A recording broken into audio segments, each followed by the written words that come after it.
अगर किसी को इस वीडियो का कोई भी पार्ट बुरा लगे तो मैं उसके लिए माफी चाहता हूँ और इस वीडियो का मकसद किसी को भी हर्ट करना नहीं है। मैं आप सब की और सभी प्लेयर्स की दिल से रिस्पेक्ट करता हूँ। So let's enjoy the video.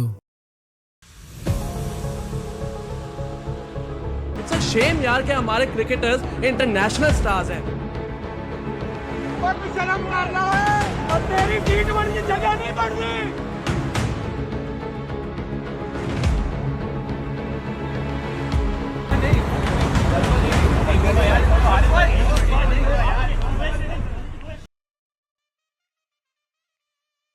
जब भी कोई टीम वर्ल्ड कप जीतती है तो खुशी सिर्फ टीम तक ही नहीं होती बल्कि उस कंट्री के फैंस को भी इतनी ही खुशी मिलती है जितनी के टीम को होती है। और जब भी किसी फैन का फेवरेट प्लेयर सेंचुरी लगाता है तो वो प्लेयर के लिए तो एक बड़ा दिन होता ही है और साथ ही उस फैन को भी बहुत खुशी मिलती है और फैन के दिल में अपने फेवरेट प्लेयर को लेकर प्यार और बढ़ जाता है। ये तो है क्रिकेट जैसे स्पोर्ट का एक पॉजिटिव फेस जो अमन और यूनिटी बनाए रखता है। लेकिन जहाँ पॉजिटिव चीजें होती है वहाँ नेगेटिव चीजों का होना भी मुमकिन है और क्रिकेट में भी कुछ ऐसा ही है। जब टीम जीतती है तो फैंस उन्हें अप्रिशिएट करते हैं और उनके साथ खड़े होते हैं, लेकिन जब टीम रनर अप बनती है तो उस टीम के लिए तो वो एक दुख भरा दिन होता ही है। और इस कंडीशन में इन्हें असल सपोर्ट की जरूरत होती है कि जब टीम बिल्कुल कमजोर पड़ी होती है तब उन्हें फैंस के असल प्यार की जरूरत होती है। लेकिन तब इन्हें फैंस की तरफ से सिर्फ बैकलैश, क्रिटिसिज्म, ट्रोलिंग और गालियां मिलती हैं और टीम हारने के दुख के साथ अपने ही फैंस के क्रिटिसिज्म से और कमजोर पड़ जाती है। और एक प्लेयर के साथ भी ऐसा ही होता है, परफॉर्म करे तो उसकी हाइप बना दी जाती है और उसका प्यार में कोई अच्छा सा नाम रख दिया जाता है। लेकिन जो ही उस प्लेयर का डाउनफॉल शुरू होता है तो वही प्यार गालियों में बदल जाता है। जैसे हम अपने ही कंट्री के फैंस और प्लेयर्स पर नजर डाल लेते हैं। जैसे बाबर आजम परफॉर्म कर रहे थे तो कई फैंस उन्हें किंग कहते थे और आज उनकी फॉर्म नहीं है तो उन्हें जिम्बाबर जैसा नाम दे दिया गया है। और शाहीन को उनके प्राइम में ईगल कहा जाता था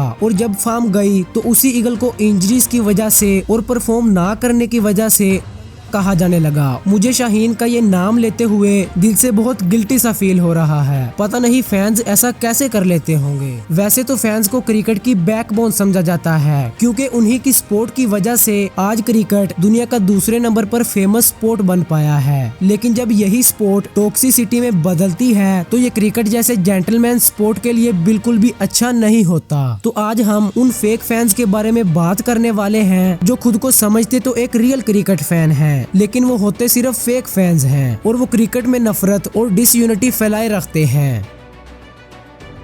देखो ऐसा नहीं है कि प्लेयर्स को क्रिकेट के स्टार्ट से ही क्रिटिसिज्म का निशाना बनाया जाता था, बल्कि क्रिकेट का एक गोल्डन एरा भी रहा है जब फैंस सच में क्रिकेट की रिस्पेक्ट करते थे और इसको एक जेंटलमैन गेम समझते थे। वो एरा था 90s का जहां जीतने और हारने वाली दोनों टीमों को रिस्पेक्ट मिलती थी। ये वो वक्त था जब स्पोर्ट्समैनशिप अपने हाइप पर थी। लेकिन जैसे ही 90s का एंड होना शुरू हुआ तो इंटरनेट आहिस्ता आहिस्ता बढ़ने लगा और लोग क्रिकेट से रिलेटेड अपने ओपिनियंस इंटरनेट पर शेयर करने लगे। सन 2000 से 2010 तक इंटरनेट पर काफी प्लेटफॉर्म आ चुके थे जहां लोग अपने ओपिनियंस शेयर करते थे, लेकिन इतने नहीं जितने के प्रेजेंट टाइम में हैं। और सन 2000 से 2010 के दरमियान हमें काफी कंट्रोवर्सीज देखने को मिली थी। जैसे 2001 में सचिन सर पर बाल टेम्परिंग के एलिगेशंस लगना या फिर 2008 का मंकी गेट स्कैंडल। इन कंट्रोवर्सीज को इंटरनेट पर फैलाया गया था, लेकिन इतना भी ज्यादा नहीं। फिर 2010 में एक ऐसी कंट्रोवर्सी फैलती है जो कि ऐसी पहली कंट्रोवर्सी बनने वाली थी जिसको सोशल मीडिया के थ्रू बहुत फैलाया जाने वाला था और वो थी 2010 का स्पोर्ट फिक्सिंग स्कैंडल जब पाकिस्तान के 3 प्लेयर्स पर फिक्सिंग के एलिगेशंस लगे थे।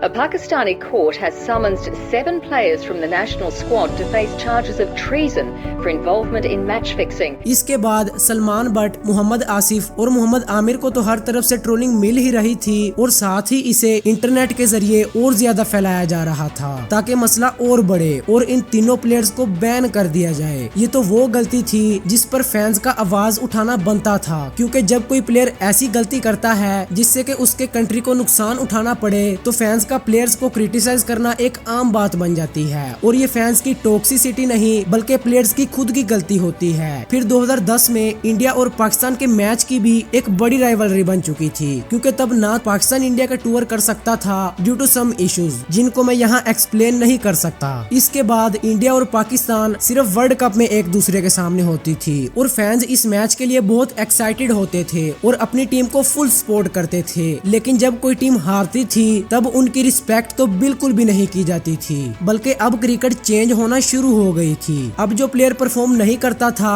या मैच में जिस प्लेयर को ज्यादा रन्स पड़ जाते थे तो इंटरनेट के थ्रू उस प्लेयर को ट्रोल करना शुरू कर दिया जाता था। और फिर 2015 तक लीग्स को भी काफी सपोर्ट मिलने लगी थी और लीग्स में हर फैन की कोई एक टीम होती थी जिसमें उसके फेवरेट प्लेयर होते थे, जिसकी वजह से वो दूसरी टीम के प्लेयर्स को, भला वो उनकी इंटरनेशनल टीम का पार्ट ही क्यों ना हो, उसे अपना एनिमी समझते थे। इस तरह से फैंस बिखरना शुरू हो गए। इसी तरह से 2015 में इंडिया और पाकिस्तान के दरमियान मौका की कंट्रोवर्सी खड़ी हुई, जिससे इंडिया और पाकिस्तान के फैंस के दरमियान काफी हेट देखने को मिली। अब हम आते हैं 2020 के बाद के एरा में और अब मैं बात करूंगा सिर्फ पाकिस्तानी फैंस पर। 2021 में जब पाकिस्तान टीम फुल फॉर्म में होती है और फैंस भी इनके साथ फुल सपोर्ट के लिए खड़े होते हैं, लेकिन जब पाकिस्तान सेमीफाइनल में हारती है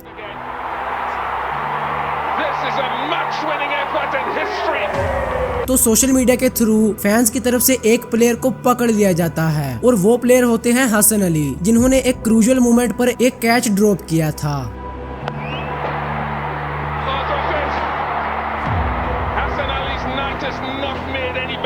उस कैच की वजह से उन्हें काफी क्रिटिसाइज किया जाता है और यहाँ फैंस ने अपनी टॉक्सिसिटी दिखाना शुरू कर दी थी। टीम के बाकी प्लेयर्स को तो कुछ भी नहीं कहा गया क्योंकि उन्होंने बेस्ट दिया था और कुछ प्लेयर्स का तो इस वर्ल्ड कप में प्राइम चल रहा था, लाइक शाहीन, बाबर आजम और हारिस रऊफ। लेकिन इन प्लेयर्स को क्या पता था कि एक दिन यही फैंस हसन अली की तरह इन्हें भी ऐसे ही ट्रीट करेंगे। फिर आता है 2022 का वर्ल्ड कप, जहाँ पाकिस्तान जिम्बाब्वे से हारती है,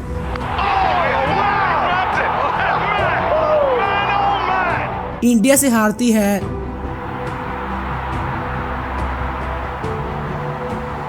लेकिन फिर भी फाइनल के लिए क्वालिफाई कर लेती है, लेकिन फाइनल में हार जाती है।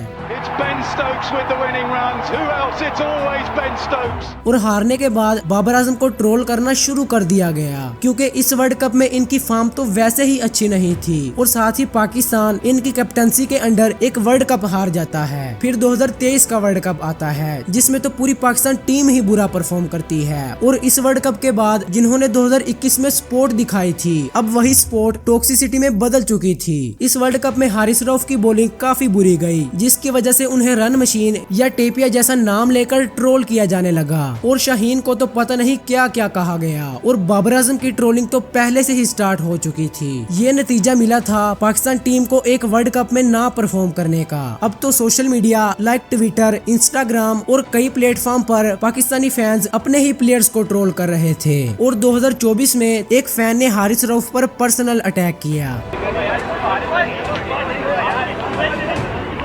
इस बात से आपको कंफर्म हो गया होगा कि जहां क्रिकेट में अच्छे फैंस होते हैं वहां बुरे फैंस भी होते हैं, लेकिन शायद ये पता नहीं चला होगा कि असल में कंट्रोवर्सी बढ़ाई कैसे जाती है, यानी छोटी सी बात को और कैसे बढ़ाया जाता है। मैं आपको एक एग्जांपल देता हूँ, जैसे कि आप रील देख रहे हो और इस रील से पहले पाकिस्तान का कोई मैच हुआ हो जिसमें पाकिस्तान हारा हो और आपको पाकिस्तान की हार का गुस्सा आ गया हो और फिर इसी गुस्से में आप कोई भी प्लेटफॉर्म देखते हो लाइक ट्विटर या इंस्टाग्राम, तो वहां आपको कुछ ऐसा देखने को मिलेगा जिसमें प्लेयर्स को रिसेंट हार पर ट्रोल किया गया हो, तो आप उनको देखकर और गुस्सा हो जाओगे और आप भी उनके साथ मिलकर अपनी ही टीम के लिए बुरे बुरे कमेंट्स करोगे और इसी तरह एक सच्चा क्रिकेट फैन एक टॉक्सिक फैन में बदल जाता है। लेकिन ये नहीं है कि सोशल मीडिया पर सिर्फ नेगेटिव वीडियोस होती हैं, बल्कि कुछ वीडियोस ऐसी भी होती हैं। कितने लोग जानते हैं कि शायद आप दीदी ने 35 बॉलों में 100 बनाया है, वो दिखाइए। अगर किसी को दिखाना, अगर मेरे बारे में दिखाना ही है तो 97 और 75 दिखाइए। ये लड़ाई दिखा के आप सिर्फ मीडिया तो अपनी कमाई कर सकता है, आने वाली जनरेशन के लिए ये बेहतर नहीं है। आप भी कोशिश किया करें कि ऐसी वीडियो से दूर रहें जो कि आप में टॉक्सिकपन पैदा करे और आपको एक बुरा फैन बना दे, और टीम की हार को इतना सीरियस ना लें क्योंकि जीत भी और हार भी दोनों ही गेम का हिस्सा होते हैं। और आप कमेंट्स करके ये जरूर बताना कि कभी आपने टीम की हार पर प्लेयर्स को ट्रोल या क्रिटिसाइज किया है। और अगर आपका कोई सवाल हो तो हमने व्हाट्सएप चैनल बनाया है जहां हम आपके सवाल का जवाब देने की कोशिश करेंगे और क्रिकेट से रिलेटेड अपडेट्स भी देते रहेंगे। और अगर वीडियो अच्छी लगी हो तो वीडियो को लाइक और चैनल को सब्सक्राइब कर देना। Good bye for now.